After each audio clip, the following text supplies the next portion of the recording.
She's entitled to half of what's Jason's. That's the law. Plus? Anything else he'll give her. Stock options, maybe. Points. But Sable's not a businesswoman. Even if she were interested in more power here, she doesn't know enough to make the right demands. Unless somebody is behind her. Somebody who knows and understands power. Arthur Cates? Oh, no, that's small change. No, think big. Well, if she did have good advice, Sable could do some damage. She could influence voting and turn this company right around. I'm going to set you up in your own law practice the day you get married. Kind of a little wedding present. Are you serious? Now, what do you think it'd cost to set you up right? About $250,000, something like that? Well, if you really want to do it up right, double it. Alan, you're a man after my own heart. Yes, sir, $500,000 ought to set you up in the nicest new law office in Chicago.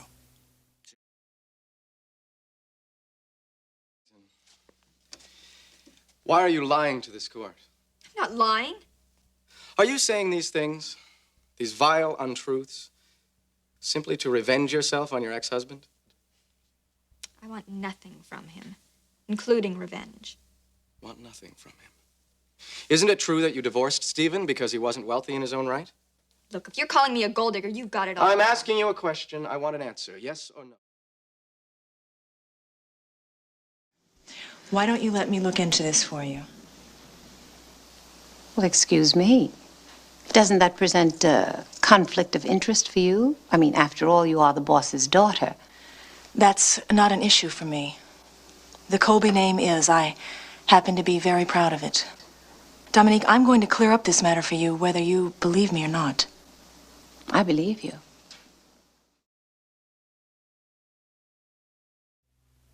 Now, you step outside of this room and you take the entire population over 28 years old, and that's the number of people who could have killed Hutch McKinney. And that includes Hutch McKinney himself. Of course, that's going to have to be our defense, that the odds are your husband did not kill Hutch McKinney. Now I've seen all the evidence the DA has, and I'm going to tell you, John, unless you have some other alibi, we have a tough fight on our hands. The pure and unadulterated truth from a victimized woman, or a vengeful lie from the mouth of a woman scorned. Scorned because of her self-admitted unfaithfulness. Which was it? I can answer that for you, ladies and gentlemen. And I shall answer it loudly and clearly in this room of justice. She lied. Yes, indeed. Mr. Compson has a great deal on his side. Except an alibi. And I'm afraid we don't have too much on ours. Except a motive. One of the very oldest. Two men, Mr. Compson, Mr. Saunders, in love with the same woman. Mr. Compson wanted to better his chances. Unfortunately, there was no winner. Because the lady in question betrayed them both. Close. What? But no cigar. But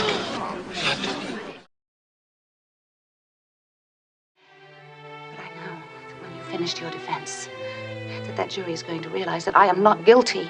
They will. Because we have the truth on our side, and I know what I'm doing.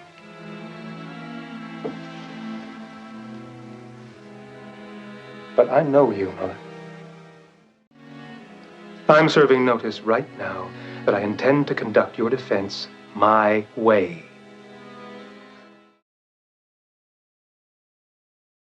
All right, but would it hurt to just ask the firm for help? Yes. Why? Because Simpson already offered me Hanover's help and I turned him down. Oh, Richard, no. I am invisible down there, Laura. I mean, if I let them bring in Hanover, they'll say he won it and I'll still be invisible. I mean, with all the publicity this case is getting, I mean, a victory could do me a lot of good. I want to win it alone, and I will. But what? But what if you don't win it? Thanks a lot. I missed you at my press conference. I was busy. Your Mr. Reardon said you two had a falling out. He's not my Mr. Reardon now, is he? He also said you didn't exactly embrace the idea of him and me working together. It's none of my business what he does and with whom. I'd merely hoped he might have better taste. Is that a nice way to talk about your father? My father isn't a nice man. Is that what you told Greg Reardon? I didn't tell him anything about you. I try not to even think about you. But why 2 trials? 2 sets of charges. Oh. Grand theft auto state, but once that car goes across the state line, then it's federal. How do you like the pasta prima there? Oh, it's very good. Isn't that sauce delicious? Sauce is delicious. Doesn't one jurisdiction usually give way to the other? Yeah. Well, I thought so. Yeah, but without your husband's testimony, we knew both cases were weak. So the state went in first with us as a backup. We figured 2 trials, we'd get lucky. We didn't. Some more wine? I guess so. But Sheriff Tobias has already testified as to the futility of such an exercise. What can we do to satisfy you? Let Emma Channing testify. How convenient. Your hunch leads you to the one person we all know is medically unable to be with us. Isn't this just that you're upset over the way Falcon Crest was divided? Isn't all this just your attempt to undermine the intent and purpose of your grandfather's last will and testament? Absolutely not. So there is no absolutely true way that we can recreate that instant before Ted Denard died. But I ask you, sir, despite what you have told this court and this jury, isn't it true, sir, that in that last instant before his death, you wanted to see him dead? You, in fact, wanted to kill Ted Denard? That you took full advantage when you pushed that young man, as your son has testified, as your own son has told this court and jury, to shove him just as violently as you could, to see him hit his head and to watch him die? Isn't that what you really wanted? Isn't that what you really intended, sir? No, that's not true. I want you to come back to work for me. I detest your manners, but I have respect for your guts. Well, it'll cost you another $10,000 a month. You know I'm not going to pay that. Next time it'll cost you 20. You aren't indispensable, you know. I can find someone else. Oh, sure you can. Someone you can shove around like you did Phillip. But you have to look long and hard before you find someone who'll tell you the truth, someone who won't be afraid of you. All right. $10,000. That's what I have to offer. Experience and energy. I respect his stand on the issues. You're right. My political future in Texas is nil at the moment. I don't suppose I could get elected to the school board. I'm in a dull job that bores the daylights out of me. You should see the pile of junk on my desk. You want Dave to get you out? Exactly. But I can pay my own way.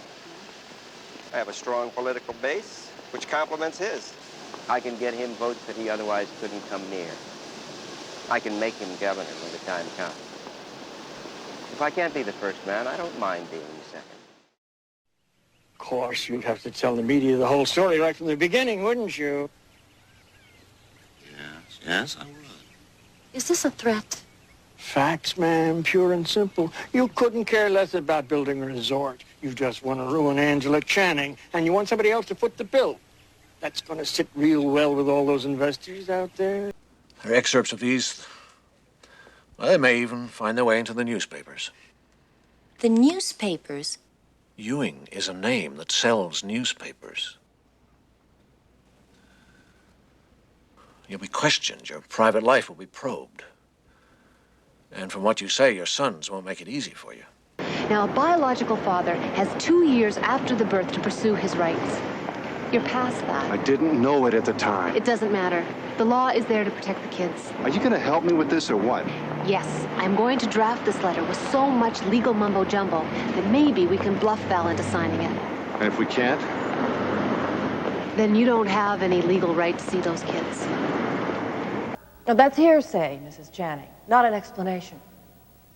Then if the jury finds from the evidence that Lance Cumpson, in his car, drove you off the road, then sped away, only to be apprehended minutes later, would you have any explanation for that? I'm getting sick and tired of this legal mumbo-jumbo. Can't you ask a question in plain English? It's important that it never come out in court that you tried to kill your brother. That has nothing to do with this case. Ray, the best way to defend you in this case is to make you look like a noble saint. And we can't have some assistant district attorney telling the court that you're unstable and violent. That could affect even the most experienced judge. Boys, I know what you want, but the will is very explicit. Harv, that's exactly what Daddy wanted when he was alive. Bobby and I working side by side together. Boys, I understand all that, but there is no legal out. If I were to draw up such a paper, it wouldn't stand up in court. We're not going to contest it. Maybe not now, but how about next month? Next year? My hands are tied. That contest had a year to run. That year is up a month from now. At that time, I will declare a winner, and one of you will own 51% of UNR.